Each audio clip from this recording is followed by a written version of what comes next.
Chapter 2. First Contact. The world before dawn held a different quality of silence than any other time. Not the empty quiet of midnight, but a waiting stillness, as if the earth itself was holding its breath before the sun's arrival. Takeshi moved through this pre-dawn hush with practiced stealth, following the direction where the strange light had flashed hours earlier. Mist clung to the forest floor, swirling around his ankles as he ascended the mountain path. His sandals made no sound on the damp earth. Years of training had taught him to place each foot with deliberate precision. The weight of his katana at his hip was reassuring, a constant companion in an increasingly uncertain world.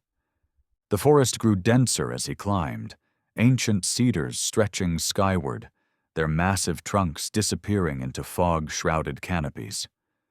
Birds should have been awakening, calling to one another in the growing light, but the woods remained unnaturally silent. Even the insects had ceased their constant chorus. Takeshi paused, one hand resting lightly on the rough bark of a cedar. Something had disturbed the natural order here, something that made the forest's inhabitants retreat into wary silence. A faint glow filtered through the trees ahead, too steady to be firelight, too concentrated to be the approaching dawn. Takeshi dropped into a crouch, moving forward with even greater caution. The trees thinned slightly, revealing a small clearing that hadn't existed the day before. At its center rested an object that defied everything in Takeshi's experience.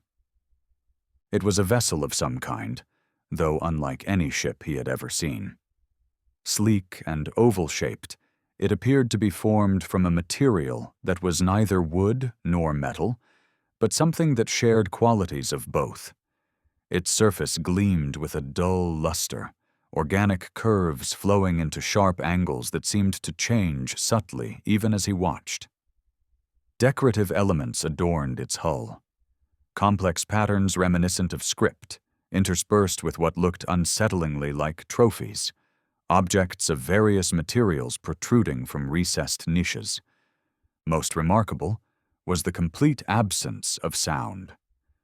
The vessel had clearly crashed with enough force to flatten the surrounding trees, yet it hummed with quiet energy, rather than the groaning of stressed materials that any earthly ship would produce. As Takeshi observed from his concealed position, a seam appeared in the vessel's side. Light poured from the widening gap, momentarily blinding him. When his vision cleared, he saw smaller craft emerging.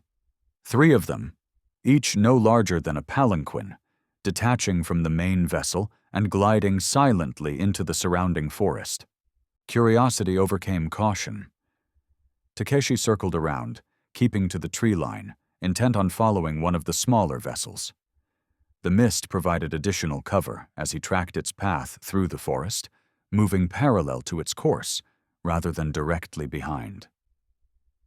The small craft halted in another clearing about half awry from the main vessel. Takeshi found a position among the ferns at the edge of the open space, concealed yet with a clear view of what was transpiring. The vessel's side split open, similar to the larger ship, and a figure emerged that caused Takeshi's hand to instinctively tighten on his sword hilt. The being stood taller than any man Takeshi had ever seen, easily 7 shaku in height. Its form was vaguely humanoid, but with proportions that seemed wrong to human eyes. Limbs too long, joints articulating in unusual ways. Most startling was that it possessed 4 arms, rather than 2, each ending in hands with retractable claws. The creature's face was partially concealed behind what appeared to be a mask, or perhaps a natural carapace, with tubes and mechanisms integrated in a way that made it impossible to determine where armor ended and flesh began. Small clicks and hisses emanated from this facial covering as the being surveyed its surroundings. 2 more creatures emerged from the craft, similar in appearance but with subtle variations in their armor and adornments. The three beings moved with a fluid grace that belied their size, spreading out to examine the clearing with methodical precision. The first alien, Takeshi could think of no other word for these beings from the stars, approached a fallen tree and ran a clawed hand over its surface. Then, with a gesture so swift Takeshi almost missed it, the creature extended a blade from a wrist mechanism and sliced through the massive trunk as easily as a hot knife through wax. The aliens communicated with each other through a series of clicks, growls, and hand gestures.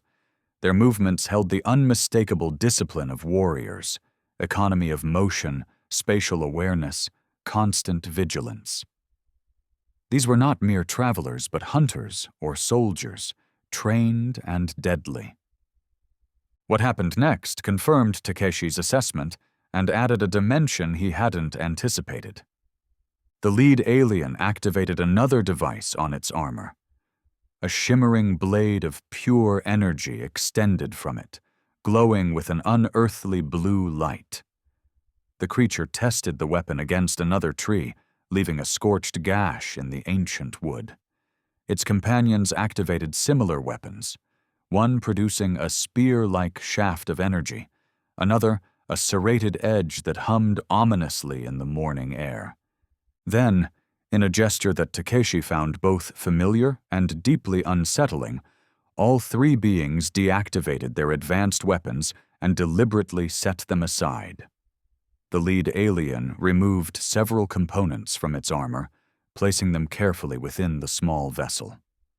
Its companions did the same, stripping away layers of technology until they stood with only their most basic armor and what appeared to be primitive projectile weapons and blades. This was not the behavior of conquerors preparing for easy victory. This was the ritual of hunters seeking worthy prey, or warriors adhering to a code of honor. As this realization formed in Takeshi's mind, a disturbance at the far end of the clearing drew the alien's attention. A local hunter had wandered into the area, likely following the same strange light Takeshi had observed. The man froze in terror at the sight of the towering four-armed beings. The lead alien stepped forward, making a series of gestures that somehow conveyed clear meaning despite the barrier of language. It was issuing a challenge. The hunter, a sturdy man whom Takeshi recognized as occasionally selling game to the village, clutched his bow with trembling hands. Fear gave way to something like resignation as the alien continued its ritualistic movements. Slowly, the hunter nocked an arrow. What followed was brief and brutal. The alien allowed the human to fire first, the arrow glancing harmlessly off its natural armor, before closing the distance with frightening speed. The hunter managed to draw his knife, displaying more courage than Takeshi had expected. But the alien's superior reach, strength, and four-armed combat style left him hopelessly outmatched. The alien's movements were precise, almost ceremonial, as it systematically tested the human's defenses before delivering a killing strike with a blade that extended from a forearm sheath. The hunter died quickly, at least, his throat slashed in a single efficient motion. Takeshi remained motionless, controlling his breathing despite the urge to intervene. The hunter had been dead before he could have reached them, and revealing himself now would serve no purpose but to add his own death to the day's tally. The alien knelt beside its fallen opponent and, with surprising gentleness, cut a lock of hair from the hunter's head, securing it in a small container at its belt. Then it made a gesture that Takeshi recognized from battlefield customs, a salute to a fallen adversary. The other aliens approached, examining the human body with what seemed like scientific curiosity rather than malice. They communicated in their clicking language, occasionally producing sounds that might have been approval or disappointment. As they conducted their examination, Takeshi shifted position slightly to gain a better view. The movement was minimal, silent by human standards, but apparently not quiet enough for alien senses.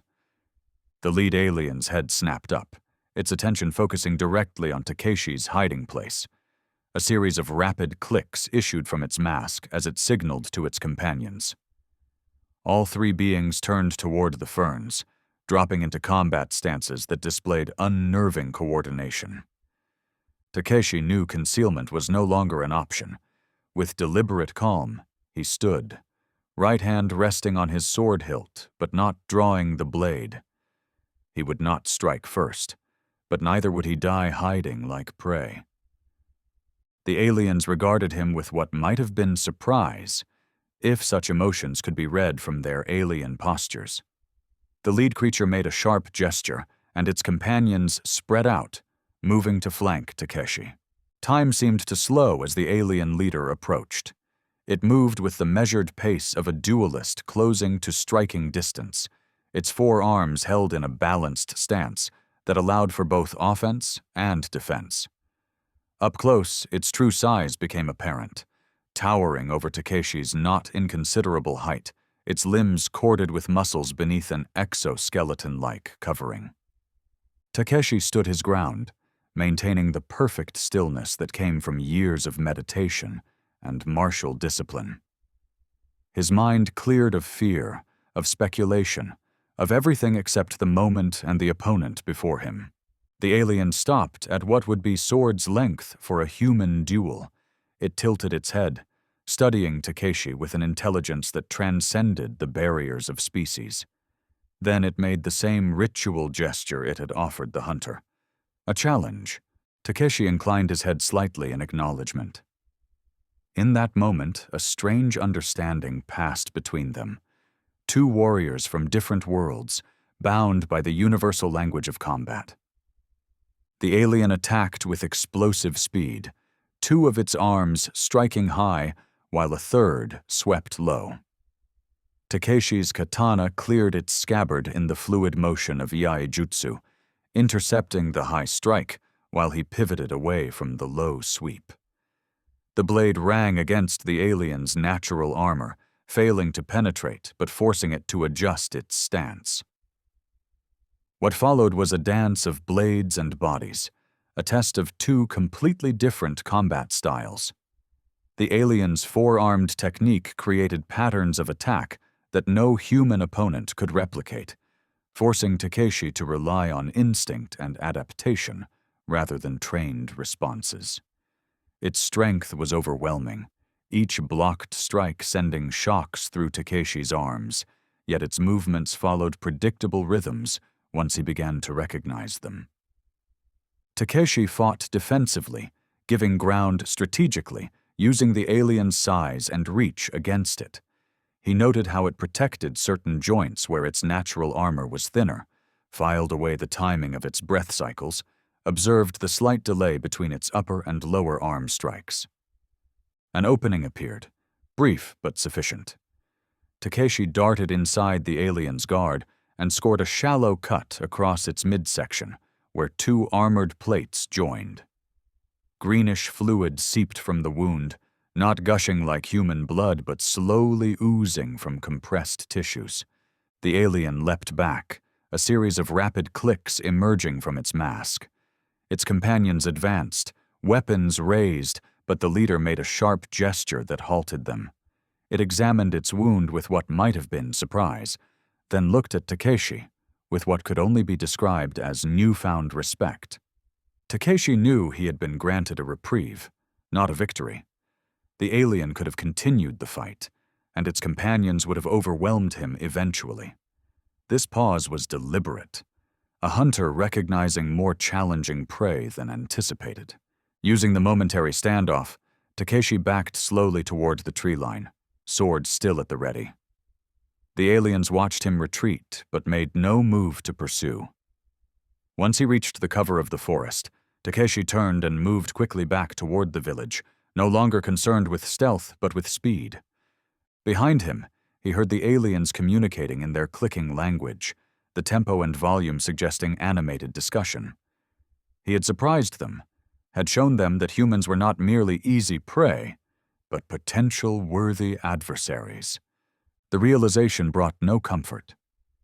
Takeshi had seen the efficiency with which they killed, the advanced technology they deliberately set aside, the ritual nature of their hunting. This was not a random encounter, but the beginning of something more systematic. The village needed to be warned. They needed to prepare. Whether these star visitors came seeking conquest, sport, or something else entirely, blood had already been spilled, and more would follow. As he descended towards the village, Takeshi heard a commotion from the alien ship behind him. Looking back, he saw the main vessel shimmering with energy, its hull pulsing with patterns of light. Something had changed. Perhaps his escape had altered their plans. The sun was fully risen now, burning away the morning mist and illuminating the valley below. The village appeared peaceful from this distance, its inhabitants going about their morning routines unaware of the deadly visitors from beyond the stars. Takeshi increased his pace, moving with the urgency of a man who had glimpsed the future and found it filled with blood and steel. In the ship behind him, in a chamber reserved for the eldest and most honored hunters, a discussion was taking place that would determine the fate of the village, and perhaps all of humanity. "The prey is more skilled than our initial assessment indicated," clicked the leader, examining holographic images captured during the brief combat. "A statistical anomaly," dismissed his second-in-command. "One skilled fighter among thousands of easier targets." "Perhaps." The leader's upper arms made a gesture of uncertainty, while his lower arms activated controls that replayed Takeshi's sword technique. "But observe the discipline, the control. This was not merely physical skill, but spiritual focus. You speak as if they are worthy opponents." The younger warrior's tone conveyed clear skepticism. "I speak as one who has hunted across 17 worlds," replied the leader. "Worthy opponents are rare and precious. If these humans harbor warriors of such caliber, we must approach this hunt with appropriate respect." "What do you propose?" The leader's mask opened slightly, revealing mandibles that clicked thoughtfully. "We will follow the ancient way. Issue formal challenges. Test their best against our best. Honor them with combat according to the code. And if they prove unworthy?" The leader's mandibles closed with a snap. "Then we hunt them as we have hunted on 100 worlds before. But I suspect this warrior, and perhaps others like him, may offer us something we have not found in generations." "Which is?" "Growth." The leader turned to gaze at the distant village. "For what is the purpose of the hunt, if not to challenge ourselves? And what challenge remains if victory is assured?" Around him, the ship hummed with activity as the full hunting party prepared for what they now recognized would be no ordinary expedition. Weapons were checked, armor adjusted, hunting protocols reviewed. Within the day, they would descend upon the human settlement in proper formation, following traditions as old as their star-faring civilization. And on the path below, Takeshi ran, carrying warning of their coming, a lone samurai against hunters from the stars,